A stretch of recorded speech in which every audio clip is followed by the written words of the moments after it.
In the spring of 1872, the town of Reed Hollow, Alabama, woke to a silence that felt unnatural, as if the air itself refused to move. 11 white sheets hung from 11 porches, each one stained dark at the throat. Beneath them lay the bodies of men who had ruled the night with fire and rope, 11 leaders of the Ku Klux Klan. The sheriff called it vengeance. The preacher called it divine punishment. But the townspeople whispered another name, one they never spoke above a murmur: the Black Widow. No one knew who she was. Some said she had been a slave whose family was slaughtered by masked riders. Others claimed she was a soldier's widow who had lost her mind after watching her husband hang from a tree. But all agreed that every man who shared her bed was found the next morning, throat cut clean, the bedsheets turned red. Fear spread through Reed Hollow like rot through old wood. The men who once hunted others now locked their doors at night. The women crossed themselves when her name was spoken. And when a 12th bed was found neatly made, untouched, and waiting, the town understood one thing: she wasn't finished. Before she became the whispered curse of Reed Hollow, she had another name: Evelyn Harrow. Born in 1846 on the edge of the Alabama River, she was the daughter of a plantation overseer and a woman who was never allowed to speak her past. Her mother's skin carried the faint bronze of somewhere foreign, and her eyes held the quiet sorrow of someone who knew too much. When Evelyn was 16, she watched her world burn. Her father vanished during the last months of the Civil War, leaving behind only a ring and a debt to men who would later wear white hoods. Her mother was taken one night, accused of witchcraft, after she was seen burying jars near the riverbank. The next morning, Evelyn found her body hanging from a cypress tree, hands bound, eyes still open. Something inside her broke that day, but not in the way grief breaks people. It was quieter, like a candle going out in a locked room. She took her mother's ring, the buried jars, and disappeared into the swamp. For 7 years, no one saw her. But there were stories of a woman living deep among the mangroves, speaking to the river, never aging, never sleeping. Some said she had made a pact. Others said the river had chosen her. When she returned to Reed Hollow in 1872, she wasn't Evelyn Harrow anymore. She was the shadow of everything the town had tried to forget. Reed Hollow was a place that pretended history could be buried. The streets were lined with whitewashed houses, their porches polished, their flags always clean. But beneath the neat fences and Sunday hymns, the soil was dark, not from the river's mud, but from the blood it had soaked for generations. After the war, the town had rebuilt itself on fear and silence. Former soldiers became sheriffs. Overseers became judges. The men who once hunted slaves beneath the moonlight now led sermons in daylight, preaching forgiveness while wearing the same eyes that once watched men die. No one spoke of the burned fields at the edge of town. No one spoke of the missing families, the nameless graves by the river. Those things were erased, like chalk washed from a board, except by the few who remembered, and by one woman who refused to forget. When Evelyn Harrow returned, Reed Hollow didn't recognize her. She came dressed in black, with a small silver cross and a scar running along her jaw. She took a room at the edge of town, above the old apothecary, and spoke to no one. But the men noticed her. The ones who still met in secret barns at night, the ones who thought their sins were safely buried, noticed her most of all. And one by one, she let them. The first man was Deputy Samuel Griggs, 39, a husband, a father, and the quiet organizer of Reed Hollow's Night Riders. He met her by accident, or so he believed, when she came to report a stolen locket. Her voice was low, her gaze unwavering, and her story simple. Someone had taken what once belonged to her mother. Samuel promised to help, though he never meant to. What he wanted was something else. In a town that worshipped appearances, he saw in her a kind of forbidden purity, a mystery wrapped in grief. And when she touched his arm, lightly, he forgot to breathe. They met again a week later, in the upstairs room of the old mill. She told him about dreams, dreams of a river that whispered names, of men drowning while white linen floated above them like wings. He laughed, called her strange, called her beautiful. She smiled and told him she already knew his name. That night, he didn't go home. In the morning, a farmer found his horse tied outside the mill, still saddled. Inside, Samuel lay on the bed, eyes wide open, his throat slit so deep that the pillow was soaked through. There were no signs of struggle. Only one thing was found on the nightstand, a silver ring with a black thread wrapped tightly around it. The sheriff called it murder. The preacher called it sin. But the townspeople said quietly, "The widow has begun." Reed Hollow had its own order long before the Black Widow's return. By 1872, the Knights of the Pale Flame, a local branch of the Ku Klux Klan, had become something more than a political brotherhood. They were a covenant of power, binding the richest and most feared men in Alabama's backcountry under the illusion of divine purpose. By day, they wore respectability like armor. The mayor, the reverend, the doctor, the sheriff, all members. By night, they gathered in a barn outside town, their faces hidden, their words recited in a mockery of scripture. They burned effigies, punished the ungrateful, and swore oaths in blood. They believed themselves untouchable. When Deputy Griggs died, they met in panic. 11 of them, the inner circle, all bound by a single secret. The murder of a man named Caleb Harrow, a Union soldier, accused of treason in 1865. They had hanged him on the outskirts of town and buried his body under an oak tree with no marker. Caleb Harrow had been Evelyn's husband. None of the 11 knew her name. None remembered the young woman who'd screamed at their feet as her husband's body swung from the branch. They had forgotten her face, her voice, her grief. But she had not forgotten theirs. And now, one by one, she was coming for them, not as the broken widow they left behind, but as something their prayers could no longer reach. After her mother's death, Evelyn vanished into the swamps. People said she had gone mad. But those who lived near the river told other stories, of strange lights seen moving beneath the water, of a woman's voice humming lullabies in languages no one recognized. Deep in those marshes, Evelyn found something the town had forgotten. Beneath the cypress roots, buried in black silt, were her mother's jars, glass containers sealed with wax and bound by rope. Inside each was a symbol written in red clay, a lock of hair, and a name scratched into the glass. She opened the first jar and whispered her mother's name. The air around her changed. The frogs went silent. The river rose. And from that moment, she was no longer alone. The stories that followed were never written down. Some said she made a pact with the river itself, that it gave her back what the world had taken, its patience, its hunger, its quiet power. Others swore she had learned her mother's old craft, the language of vengeance older than scripture. Whatever the truth was, Evelyn came out of the swamp with eyes like still water, cold, reflective, endless. She carried the jars with her when she returned to Reed Hollow. Each one held a name. Each name belonged to a man who had buried her past beneath a tree. She called it the river's gift, a gift that always demanded something in return. The second man was Reverend Josiah Harlan, a preacher who spoke of righteousness by day and commanded hatred by night. He had been one of the men beneath the hood, the one who tied the noose around Caleb Harrow's neck.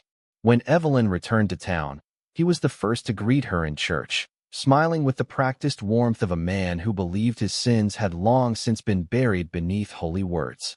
She sat in the back pew that morning, her black veil drawn low, her hands folded quietly on her lap. When his sermon ended, he found a folded note on the pulpit. "You speak of salvation, Reverend. But tell me, how do you wash blood from the roots of a tree?" That night, he couldn't sleep. He kept seeing her eyes in the dark, those calm, unblinking eyes that seemed to see straight through the cross above his bed. The next morning, the church doors were found open. Inside, the air smelled of candle wax and iron. Harlan was kneeling at the altar, head bowed as if in prayer. His Bible lay open in front of him, turned to the Book of Lamentations. His throat had been opened in one clean stroke, and his tongue had been cut out and placed on the page. The townspeople said nothing, but the whispers spread. She wasn't just killing them. She was taking back something they had stolen, and 11 jars still remained unopened. After the Reverend's death, Reed Hollow began to rot from the inside. The church bells stopped ringing. Families locked their doors before sunset. Men who once strutted through the streets with rifles now walked with eyes over their shoulders, afraid of every rustle, every shadow. The remaining 9 in the secret circle met in silence. They burned their hoods, destroyed their ledgers, and swore new oaths of secrecy. But guilt is a noise that never truly fades. It whispers through walls, crawls through dreams, and grows louder with fear. The sheriff ordered a curfew, but no law could stop what had already begun. Chickens were found dead in their coops, their necks cleanly severed. Blood appeared on doorsteps without footprints. Children swore they saw a woman standing by the river at dusk, her black dress floating like smoke. Some said it was the widow herself. Others said it was something wearing her face. The doctor who examined the reverend's body claimed he had seen her once before, years earlier, when she came begging for medicine the night her husband was lynched. There was a mark on her wrist, he said, like something had burned her there, something that wasn't fire. By then, Reed Hollow's men stopped talking justice and started talking curses. They prayed in secret, begged the preacher's assistant to bless their homes. But the widow was not hunting homes. She was hunting hearts. And every night, another one began to falter. Months after her return, the apothecary's landlord found something strange inside Evelyn Harrow's rented room. A small leather-bound book hidden beneath a loose floorboard. It was not a diary in the usual sense. There were no dates, no entries, only names, symbols, and passages written in a language that looked half English, half prayer. The first page read, "To remember is to keep them alive. To forgive is to let them die again." Each page after bore a man's name: Griggs, Harlan, Bishop, Cole, written in ink so dark it almost shimmered. Next to each was a single symbol, a spiral drawn counterclockwise, a circle split in two, a cross with a broken arm. These weren't drawings of hate or faith. They were instructions, rituals. At the back of the book, in delicate handwriting, were lines that unsettled even the sheriff who confiscated it. The river does not forget. It only waits. It remembers every secret buried in its mud, every lie whispered above its water. It keeps the shape of every throat that has ever drowned. No one knew where the journal came from, or who taught her to write it. But the townspeople whispered that the pages changed when you weren't looking, that new names appeared, written in fresh ink, as if the book itself knew who was next. That night, the sheriff locked it in his desk. By morning, the desk was empty. Sheriff Amos Burke had lived in Reed Hollow long enough to know that fear could be controlled, until the night he found the journal missing. He searched his office, his home, even the church, but the book was gone. That same evening, a note appeared nailed to his door. It bore no name, only a message written in red ink. "You buried the wrong man." Burke had once prided himself on his order, his law, his control. But beneath his calm authority, guilt festered. He remembered 1865, the rope, the firelight, the young widow screaming as her husband swung. He had been the one who gave the signal to pull the rope, the one who told her to let it be God's will. Now, every night, he heard a sound that wouldn't stop. Not footsteps, not knocking, dripping, slow, steady drops, like water leaking through a ceiling. He tore up his floorboards searching for the source, but found nothing, only the faint smell of river mud. By dawn, his house was empty. The deputies found him near the courthouse steps, sitting upright, eyes open, mouth filled with water. There was no wound, no sign of struggle, only the same black thread tied around his wrist, the mark the widow left behind. The preacher's assistant said it was suicide. The townspeople disagreed. They said the river had come for him. And now, Reed Hollow began to drown in its own silence. Dr. Nathaniel Cole was the man who had delivered most of Reed Hollow's children and buried most of its secrets. He was a quiet man, courteous, careful, but his hands had once done something they were never meant to do. In the spring of 1865, he had been summoned to the edge of town by the same men who would later wear hoods. They told him to sign a death certificate for a man who was still breathing, Caleb Harrow. When he refused, they broke his arm and forced him to watch. The next morning, his signature appeared on the paper anyway. Years later, he told himself he had only obeyed to survive. But when the Black Widow returned, that lie began to crumble. He saw her once in the marketplace, dressed in black, eyes calm, carrying a small bundle of herbs. She looked at him, not with hatred, but with recognition. That was worse. Soon after, strange things began to happen in his home. Medical instruments moved on their own. The smell of river water followed him from room to room. His reflection in the glass jars seemed to look elsewhere. One night, he found one of his own scalpels missing. The next morning, the maid discovered him in his study, slumped over the desk, his throat neatly cut, the missing scalpel still in his hand. On the blotter beneath his body were two words, written in blood. Forgive her.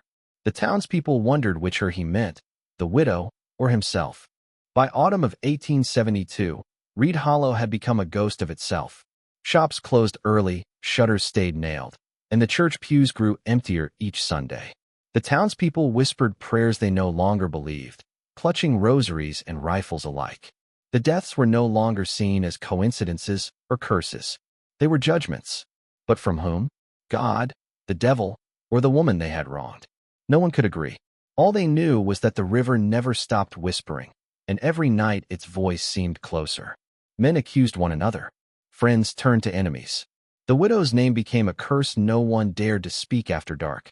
A rumor began that she wasn't working alone, that the ghosts of the hanged men, the beaten and buried, were rising from the river to help her finish her work.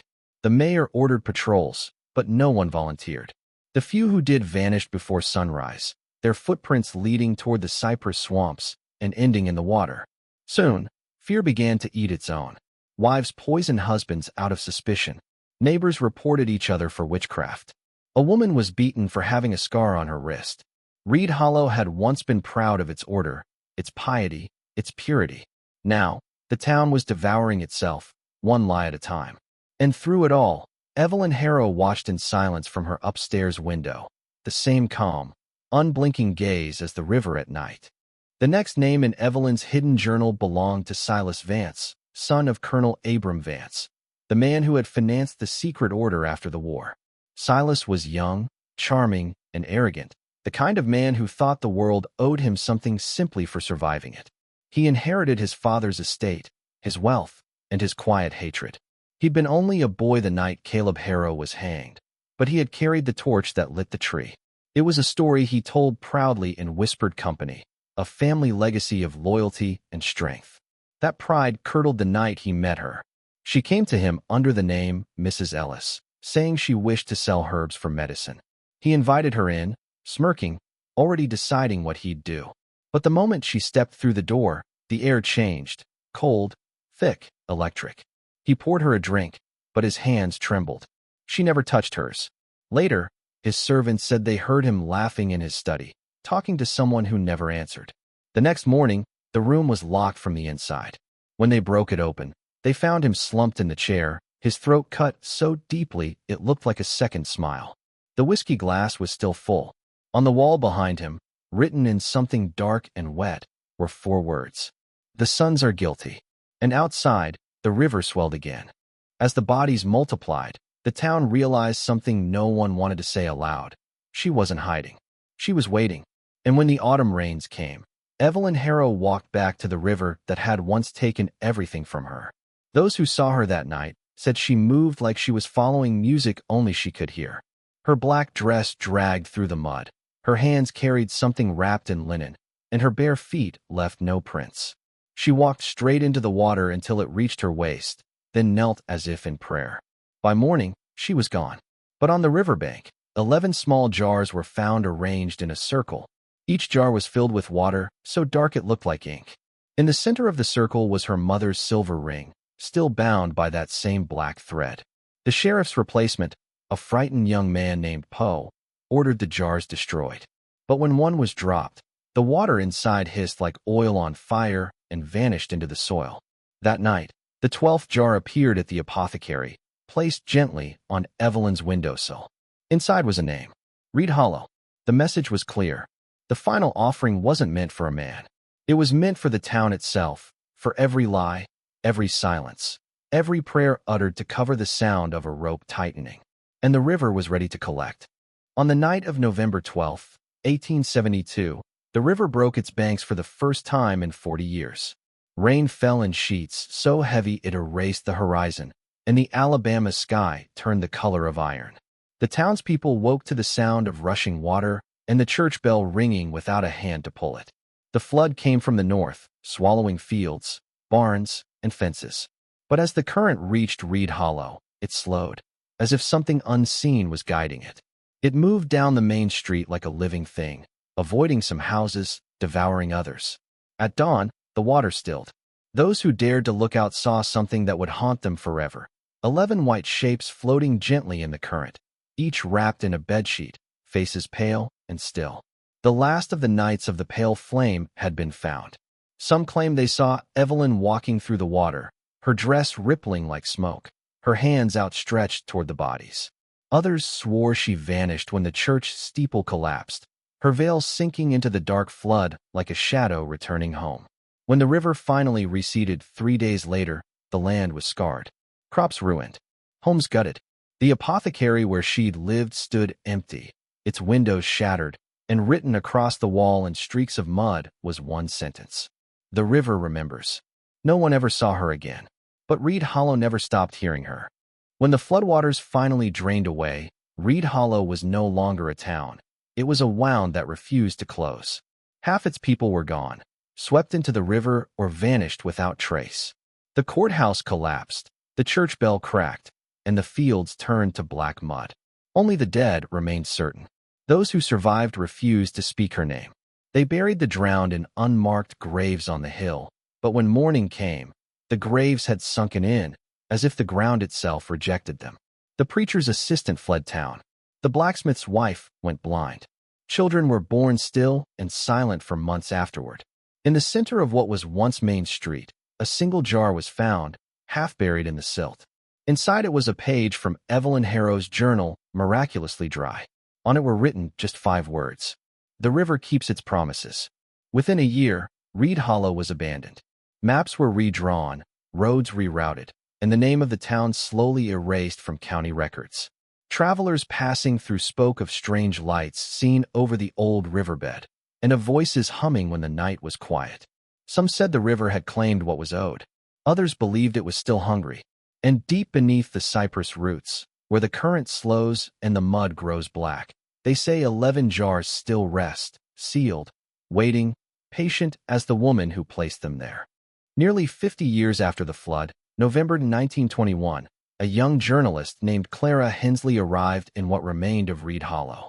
She had heard the stories, the missing town, the drowned men, the woman they called the Black Widow, and she wanted to uncover the truth for her newspaper in Birmingham.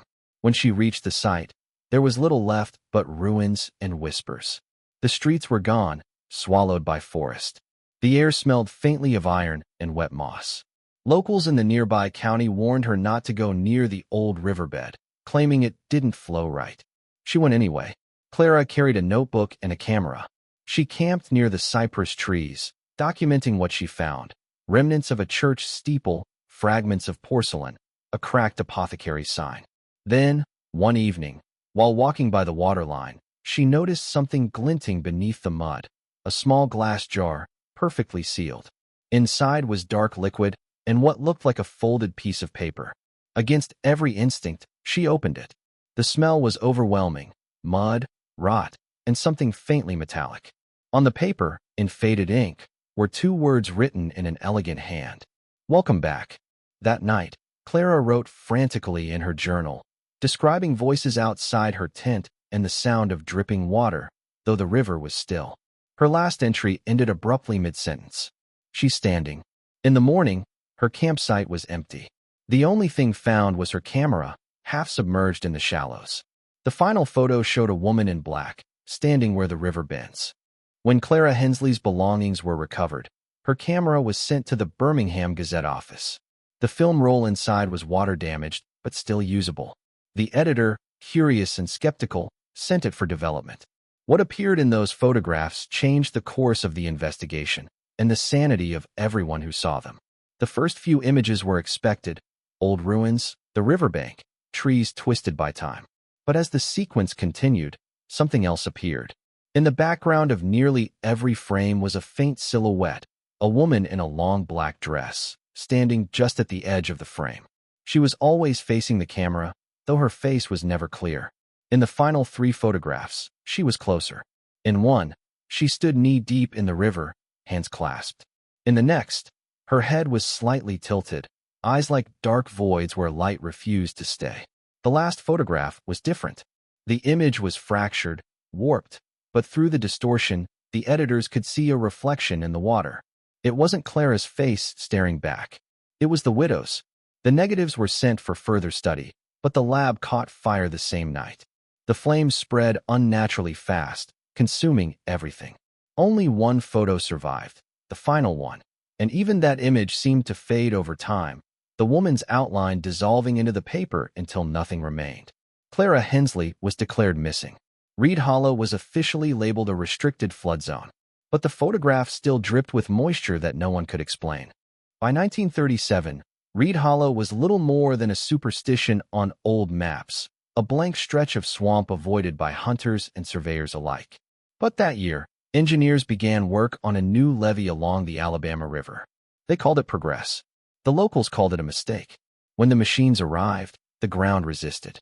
Equipment broke without reason, and workers swore the mud moved under their boots like breathing skin. A foreman named Willard Price ordered the dredging to continue, and within a week, his crew uncovered something sealed in the earth, 11 glass jars, arranged in a perfect circle. The men joked about it, even posed for a photograph with their find. That night, the camp flooded without rain. The water rose from below, not above, bursting from the soil itself. By morning, the site was gone, swallowed by the returning current of a river no longer on any map. The company abandoned the project, and the government declared the area unsafe for habitation. Locals said the river had taken back its name. Travelers passing through swore they saw a woman standing in the floodlights before the levee broke, her dress rippling though the air was still. Weeks later, the photograph from that crew surfaced. 11 men posed, smiling, muddy, but in the background, the shadow of a 12th figure stood between them, blurred but unmistakable. The caption beneath the image read, "Reed Hollow Works, 1937, before the river rose again." Reed Hollow exists now only in whispers, on maps faded, and in stories told in hushed tones. The land has grown wild, forests reclaiming streets, cypress roots choking what remains of houses. But the memory of the Black Widow lingers. More than memory, a warning etched into the soil, the river, and the air itself. Historians dismiss the events of 1872 as myth or exaggeration, but those who live nearby know better. They speak of black dresses glimpsed through fog, of silver rings bound with thread, of water that moves even on the stillest nights. Some insist the jars are still there, beneath mud and root, waiting for the river to claim what is owed once more. Evelyn Harrow's story is not just a tale of vengeance. It is a mirror held to every sin ever buried in Reed Hollow. The lies, the oaths, the bloodshed done in daylight and darkness alike. Her victims were men, but her legacy is a warning to all who believe they can escape accountability. And the river waits. Patient. Endless. Every so often, a traveler disappears near the bend where the river once broke its banks. Others report the smell of iron and wet earth in the air, the faint hum of a lullaby, and the feeling of eyes watching from black water. The legend says Evelyn Harrow never dies. She simply returns to the river, collecting debts, remembering every throat that has ever been silenced. And Reed Hollow, swallowed by time, will forever bear the mark of the Black Widow.